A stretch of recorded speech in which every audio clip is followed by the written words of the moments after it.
Les ministres de la Défense de l'Union européenne réunis à Brest en France ce jeudi et pour 2 jours.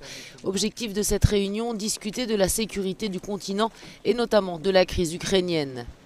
Cette séquence diplomatique suit celle qui s'est déroulée ce mercredi au siège de l'OTAN à Bruxelles, où les États-Unis et leurs alliés européens ont engagé des discussions avec Moscou pour tenter de désamorcer le risque d'un nouveau conflit en Ukraine. Un rendez-vous qui s'est soldé par une nouvelle mise en garde. Nous envoyons un message clair à la Russie. Si elle décide une fois de plus de recourir à la force contre l'Ukraine, cela aura de graves conséquences pour elle. Ce sera une grosse erreur stratégique de Moscou et les alliés de l'OTAN, l'Union européenne et beaucoup d'autres ont déclaré clairement qu'ils imposeront de sérieuses sanctions à la Russie.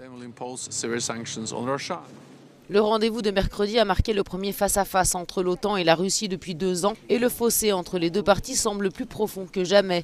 Si l'organisation a assuré qu'elle était disposée à organiser des pourparlers concernant l'armement notamment, elle a aussi assuré qu'elle ne permettrait pas à Moscou d'opposer son veto à l'ambition de l'Ukraine de rejoindre l'Alliance.